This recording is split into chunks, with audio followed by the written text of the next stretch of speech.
नमस्कार, सलाम और जूले। मैं हूं सोनम वांगचुक लद्दाख से।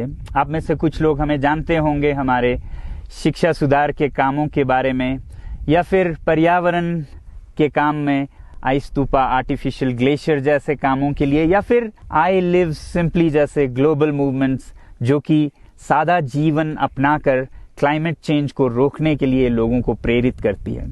मगर दोस्तों, आज मैं इन चीज़ों के बारे में नहीं बल्कि आप लोगों को एक बहुत ही ज़रूरी संदेश देने के लिए आया हूं, जो कि चीन और भारत के बीच अभी जो टकराव और तनाव की स्थिति बनी है, इसके बारे में आपकी क्या जिम्मेदारी है।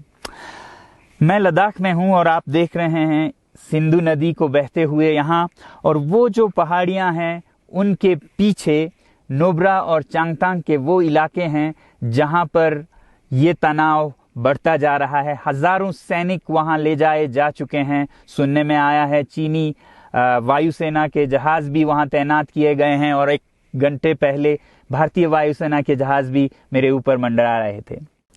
सामान्यतः जब सीमा पर तनाव होता है तो हम आप जैसे नागरिक ये सोचकर सो जाते हैं रात को कि सैनिक इसका जवाब दे देंगे। मगर मैं आज आप लोगों को ये ज़रूरी बात बताना चाहता हूं कि इस बार सिर्फ सैनिक जवाब नहीं, दो तरफा जवाब हो और उसमें नागरिक जवाब भी हो।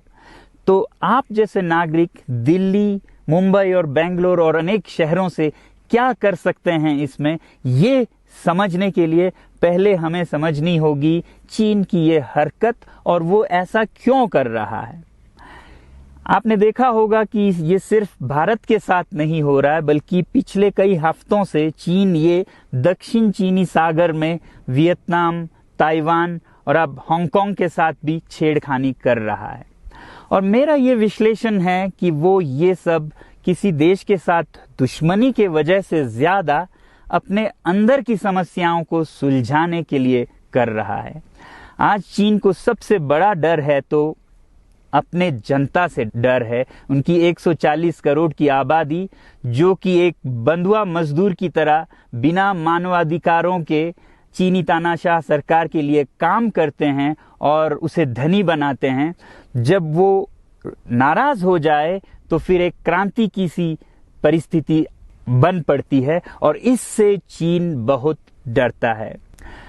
आज कोरोना के प्रकोप के बाद चीन में फैक्ट्रियां बंद हैं, एक्सपोर्ट्स बंद हैं और बेरोजगारी 20% तक बढ़ चुकी है। लोग बहुत नाराज हैं, क्रांति हो सकती है, तख्ता पलट हो सकता है। इसीलिए चीन पड़ोसियों से दुश्मनी करके अपनी जनता को अपने साथ जोड़ने में लगा हुआ है, और ये पहली बार नहीं कर रहा है। 1962 में जब भारत के साथ जंग की तो वो जंग भी उसने अपने जनता को संभालने के लिए की थी। तब 4 साल का अकाल और भूखमरी हुई थी, और इससे ध्यान हटाने के लिए ये जंग की थी।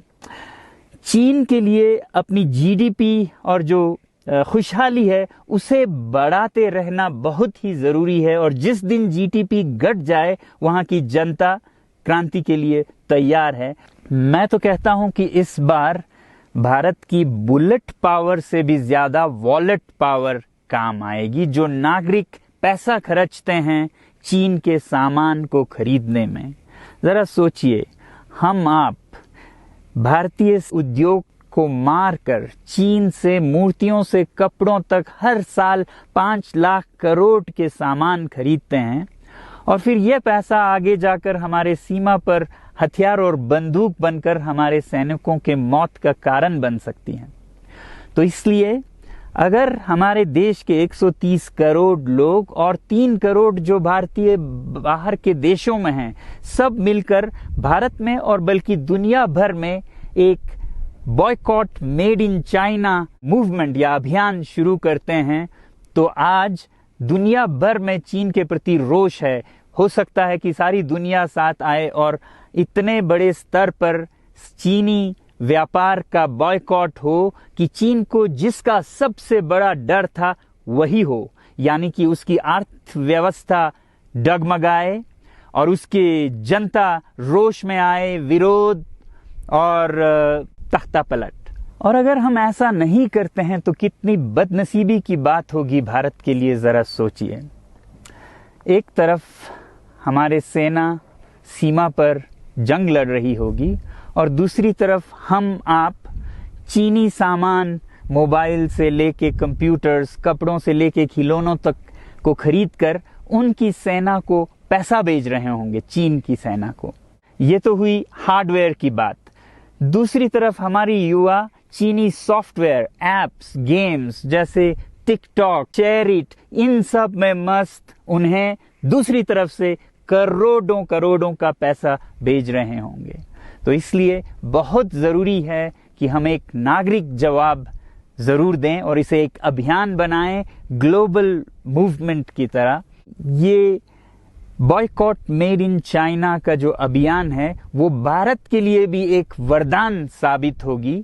जैसा कि हमारे प्रधानमंत्री ने एक विजन हमें दिया था स्वावलंबन का, सेल्फ रिलायंस, वो तब हो सकता है जब हमारे अपने उद्योग फलें फूलें। और जब हम बॉयकॉट करते हैं इन सामान का तो अपने देश के उद्योग का, उत्पाद का हम प्रयोग करेंगे और उससे मजदूरों को रोजगारी मिलेगी और सारा देश खुशहाल होगा। बजट होगा कि हम और अच्छी तरह से टक्कर ले सकें सीमा पर भी। तो इसके लिए मैं आप लोगों से अपील करता हूं कि जहां तक एप्स और सॉफ्टवेयर की बात है तो हमारे युवाओं को एक हफ्ते में उन्हें अनइंस्टॉल करना चाहिए। Boycott made in China, software in a week and hardware in a year. क्योंकि साजो सामान के लिए वक्त लगेगा हमारे अपने देश से और बाहर से विकल्प निकलने तक, तो उसे हम 1 साल के अंदर कर सकते हैं। तो ये हम न सिर्फ अपना प्रतिज्ञा करें बल्कि 100 और लोगों को इसके बारे में समझाएं, शेयर करें सोशल मीडिया पर, और हमारी जो मीडिया है वो जनता तक, देश के कोने कोने तक पहुंचाए। और जैसे ही इसका असर दिखने लगेगा, इंटरनेट से एप्स लाखों में, करोड़ों में अनइंस्टॉल होंगे, तो चीन को संदेश साफ जाएगा और यही एक तरीका उसे मेज पर पहुंचा सकती है जहां पर की बातचीत हो शांति की। तो जाते जाते मैं ये बता दूं कि मैं क्या करने जा रहा हूं।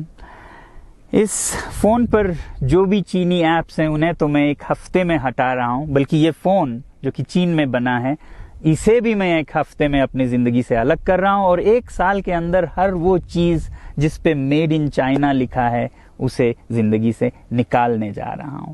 हमें चीन से, चीनी लोगों से कोई समस्या नहीं है, चीनी सरकार और उनकी रवैयों से समस्या है। जब तक चीन में परिवर्तन ना हो हमें ऐसा करना होगा। और आप लोगों से मैं अपील करता हूं कि आप अपने शहर में, अपने मोहल्ले में ऐसे इवेंट्स करें जहां लोग प्रतिज्ञाएं करें कि चीनी सामान का बहिष्कार करें जब तक चीन में परिवर्तन ना हो। और मैं सालों से कहता रहा हूं कि 21वीं सदी में देश के लिए जान देने की नहीं बल्कि जिंदगी देने की जरूरत है। लद्दाख में बढ़ते हुए ये देश के लिए जान देने का कारोबार बहुत देखा, और जहां एक तरफ मैं सलाम करता हूं उन लोगों के लिए, उन लोगों को जिन्होंने देश के लिए जान दिया, मगर इस 21वीं सदी में मेरा ख्याल है कि देश के लिए जान देने की नहीं, जिंदगी देने की जरूरत है।